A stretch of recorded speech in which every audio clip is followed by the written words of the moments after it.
Hello everybody. We are still talking about the kinetic reactors in Aspen Plus, and in this video we're gonna talk about the second type of the kinetics that we talked about in the previous videos. So we mentioned that there is the power law kinetics that takes the shape, and this is what we used in the previous videos. And we already solved these two examples on the PFR and the CSTR. In this video, we're going to talk about the second type of kinetics, which is the Langmuir-Hinchelwood kinetics, which is LHHW kinetics. This is more kind of used type of kinetics, and it is usually used for catalytic reactions in liquid or vapor phase.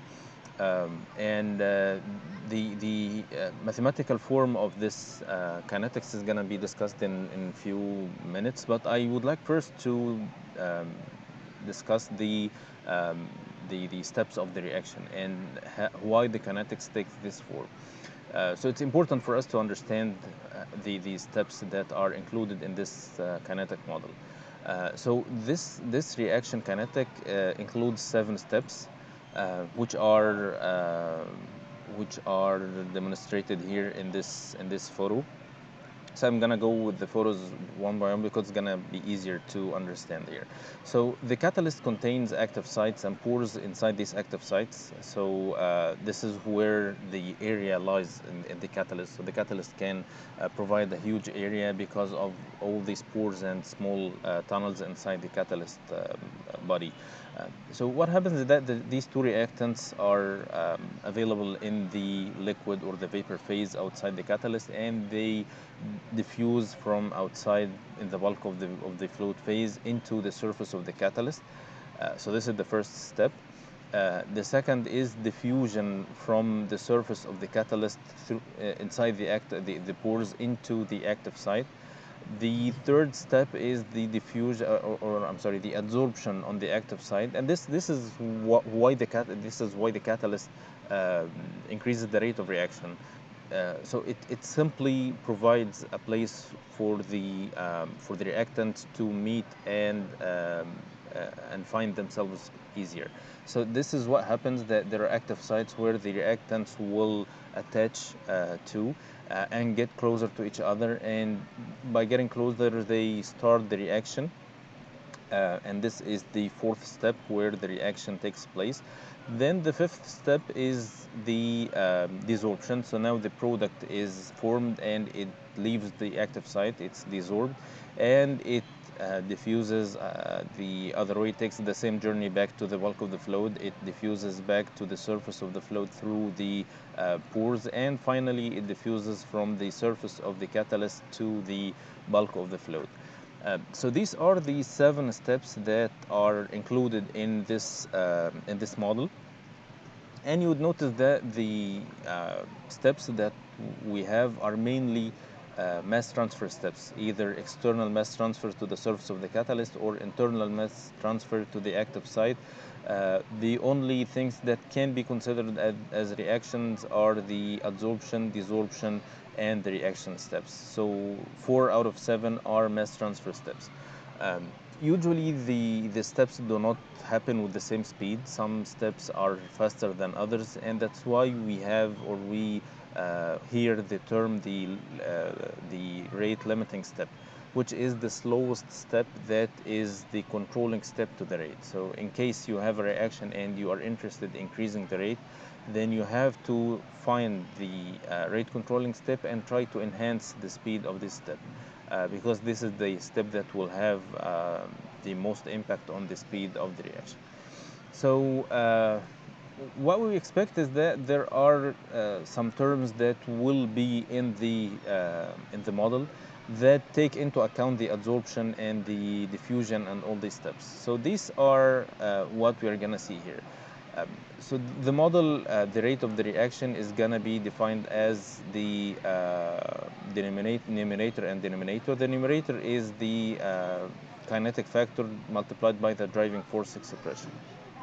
For the numerator, it's not going to be different from what we used before, or generally it's not different in the first glance. So you see that it takes the k star multiplied by t over t naught power n multiplied by exponential of minus u over rt. So this is the same kinetic factor that we saw before in the power law kinetics with the reference temperature or without the reference temperature, like in this case. The driving force is the same as before. It's k multiplied by c power alpha minus k multiplied by c power alpha, or the multiplication of the c's of the products, and this is the multiplication of the concentration of the reactions of the reactants, each raised to its own power. So this is exactly what we saw before. So for this part, it's not different, but for the adsorption term, it's going to be different. This is the summation of the k's, each one of the k's multiplied by multiplication of c's power nu, which is the exponent. So this shape is not something that we knew before, and this is raised to the power n. The general expression for the Langmuir-Hinshelwood kinetics for a reaction, just a general reaction of W plus X gives Y and Z, and this is a reversible reaction, is going to take this shape. This is exactly what we mentioned before. This is the driving force, and this, I mean the kinetic factor, this is the driving force, and we have here the adsorption expression. Sometimes we will, or it's not sometimes, it's usually we will see that this term is added to or multiplied by each one of these two. So we don't have a kinetic factor multiplied by driving force as we see here, but it's going to be something like this, which is k forward multiplied by k star, and then multiplied by the rest of the kinetic factor, and then by the concentrations of the reactants, minus the same thing in the products. And it will take this shape. I'm not sure if it's clear here or not, but let me try to make it more easier to see. So this is gonna be kf star, which is all these terms, and this is multiplied by W, multiplied by our concentration of W and the concentration of X, which are the reactants. They may be raised to the powers, but they are not raised to powers here, but it's an option to have powers. And the same for the backward reaction, minus KB star, which is the KB multiplied by K star, exponential term. And then this is multiplied by the concentration of Y and concentration of Z. So this is the general form of the numerator, which is the kinetic factor multiplied by the driving force. Now let's see the driving force if we are dealing with this form. So we'll not have the kinetic factor as it is now, because it's multiplied by another term and multiplied by the exponential. So this is not the usual shape that we are used to. So we'll have a different shape to take into account that we have another term multiplied by the kinetic factor. So it will take this shape, ln k feed equals a plus b over t plus c ln t plus dt. Or it can be put in the exponential form by taking the exponential of the both sides. Is going to be exponential a multiplied by exponential b over t, t per c, exponential dt. If we just go back and, no, not that far, I'm sorry, to the kinetics of the Langmuir-Hinshelwood, of the power law kinetics, it's going to be the same. The first two terms are going to be the same. It's constant minus constant divided by t, which is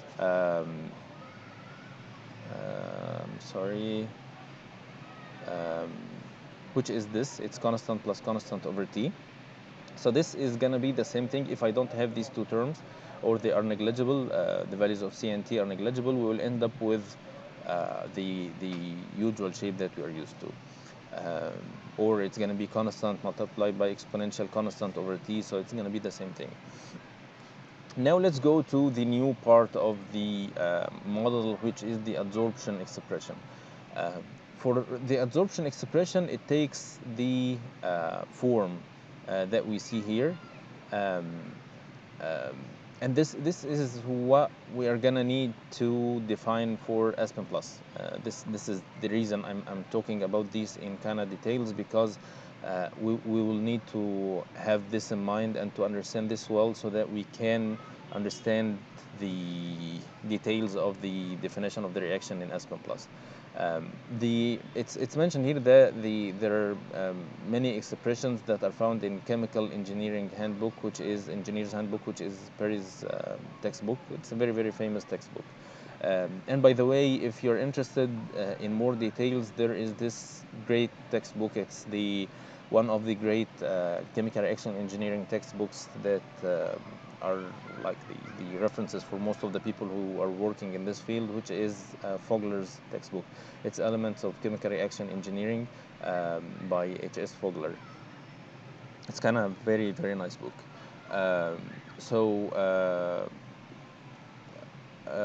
Going back to the absorption expression, this is how it looks like, and this is what we mentioned before. This is one shape. It can be more complex. You can have more than one concentration multiplied in the same term or divided by one other concentration. It's totally fine. But at the end of the day, we have K multiplied by concentration or a group of concentrations.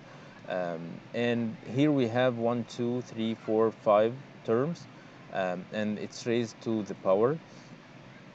So what we need to understand that this takes into or describes the adsorption and desorption of the components throughout the reaction. This is for the reactants, and this is for the products. But to understand this table, it's important to understand this table. So to understand it, we need to understand that we have here 5 terms. These are 1 plus 2, 3, 4, 5. So we have 5 terms, which is what we have here in the headers.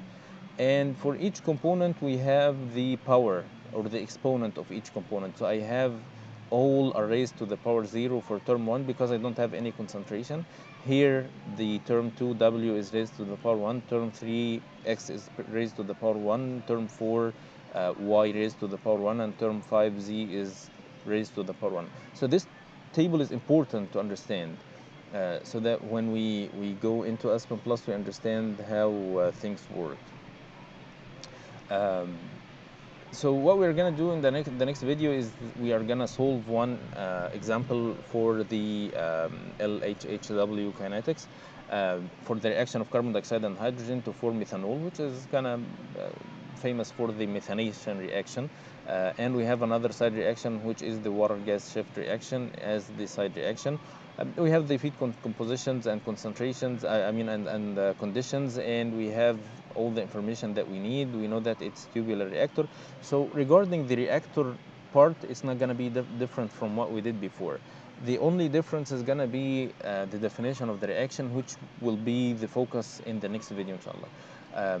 So here is what we are going to use to define. And I know it's not something that looks easy, but when we take it part by part, we'll see that it's not that bad. And this is the rate of reaction of the first or the main reaction. We see it has a term here for the K forward. These are the driving or the partial pressures of the reactants, and we have here the backward rate constant, and this is the concentrations of the backward reaction term. And here is the kinetic factor. You see there is a constant, then a constant multiplied by combination of pressures, then is a constant multiplied by exponential of something. So it has kind of combination of many things here, and it's raised to the power 3. So we have many things here. And the same here for the backward reaction. We have all the information that we need to define it in Aspen Plus. So the kind of time-consuming part in the next video is going to be understanding each one of these terms and how to tell Aspen Plus that this is the information that I want. It's going to include a lot of calculations, so I'm going to keep it for the next video. So let's see you then.